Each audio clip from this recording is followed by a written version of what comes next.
now, our next speaker is Professor David Flint. We have here.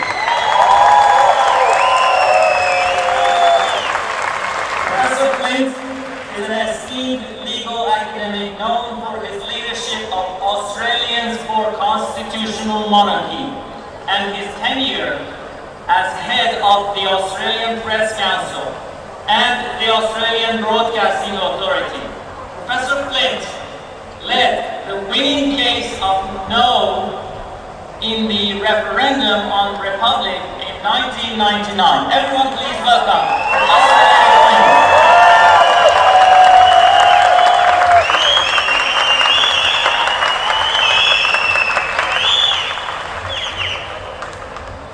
Thank you, Daniel.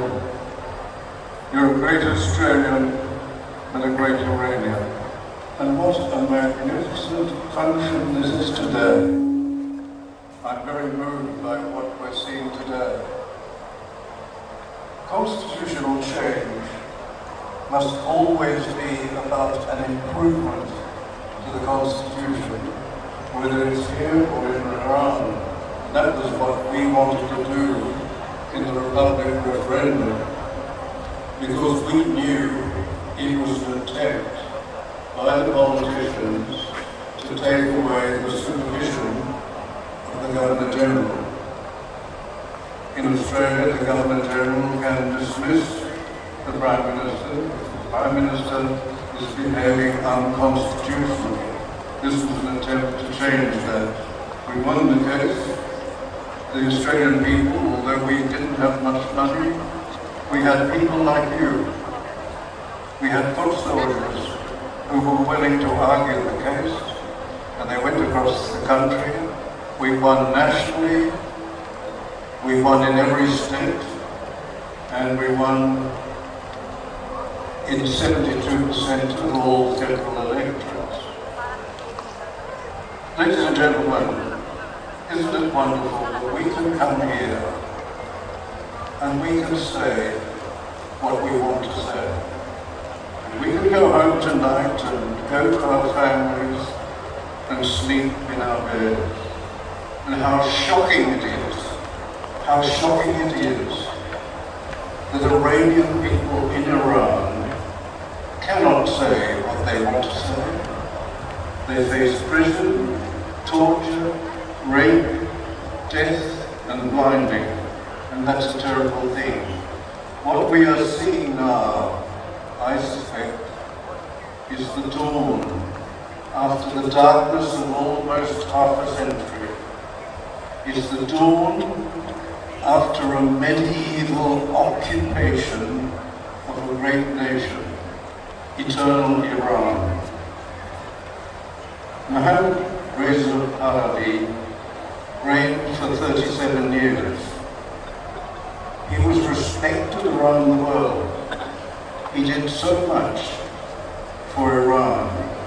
He gave women their rights. Education increased remarkably. The economy was booming. And Iran was seen as a leading world power associated with the West.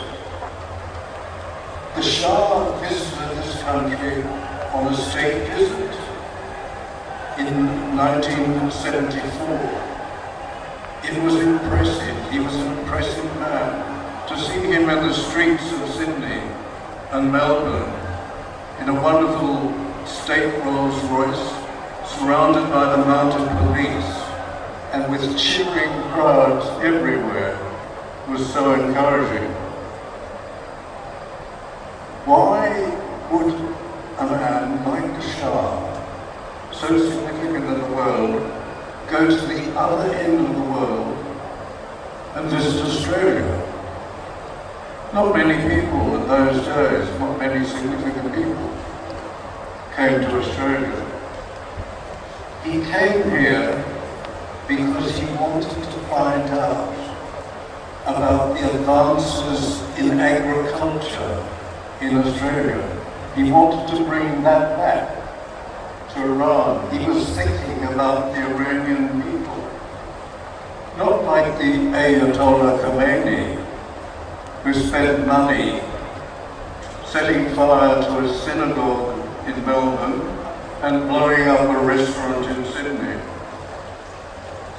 The worst thing that ever happened to Iran was really when a very bad president of the United States came to power, the former peanut farmer, Jimmy Carter. Jimmy Carter, for some reason, decided that Iran had to change, and he held a meeting at Guadalupe.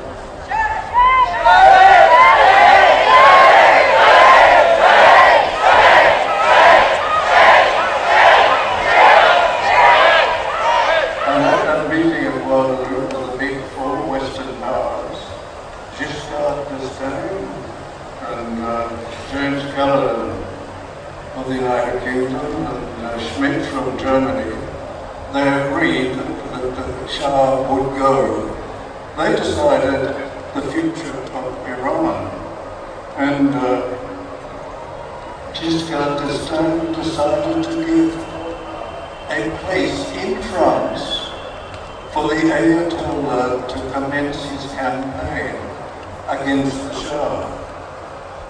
Callahan, the Prime Minister of the United Kingdom, allowed the BBC Persian service to become the propaganda arm of the Ayatollah. It was shocking. And towards the end, Carter even persuaded an American general to go to Tehran to see the Army High Command and persuade them to stab the Shah in the back.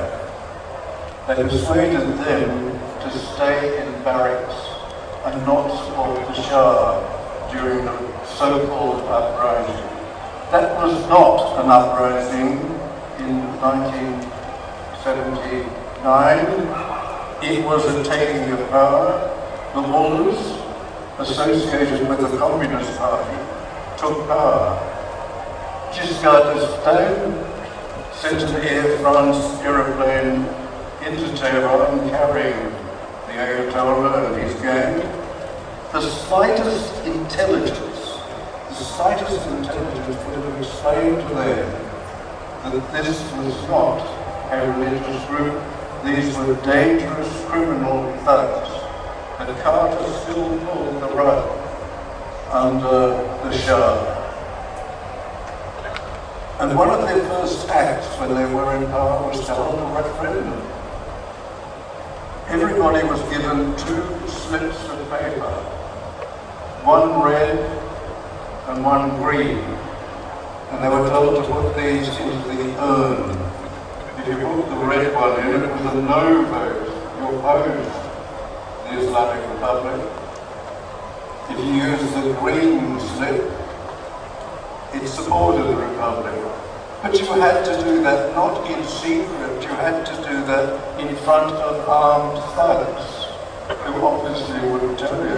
The result then was they got a 98% vote in favour of the Islamic Republic in that rigged referendum. The Islamic Republic is not a government of Iran. It is a medieval occupation of a modern nation. The tools of government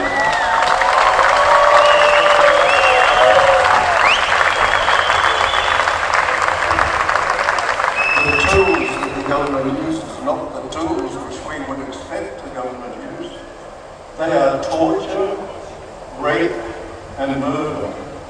They have cannibalized the economy. The Shah had built up a booming economy.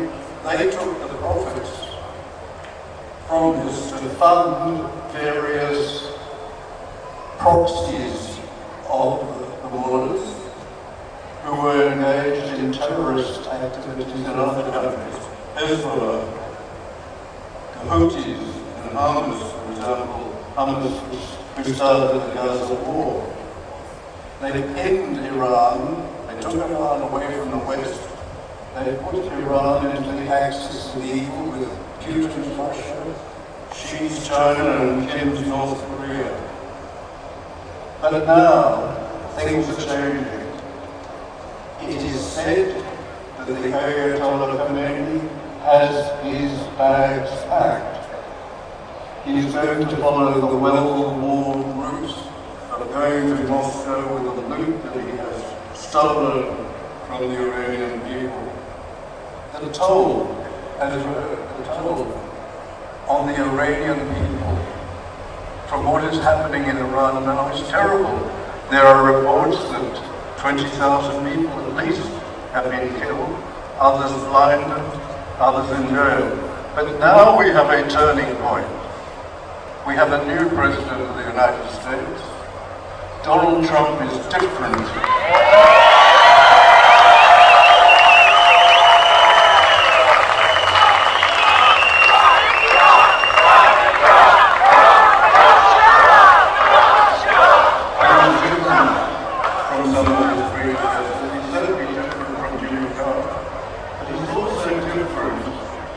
From Obama and Biden, who handed over more than $100 billion of money.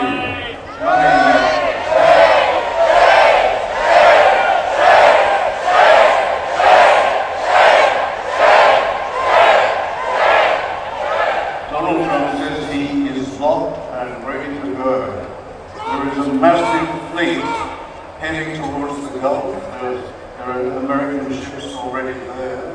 The Crown Prince, Reza Pahlavi, is not seeking a throne. He is offering a solution, a practical solution, which will, through a National Assembly, allow for hot discussion and then a referendum, and it will be for the Iranian people to decide whether they want a republic or whether they want to have the Shah there. I would say to you, this is a new dawn. May God save the Shah. May God restore the Shah. Javid Shah.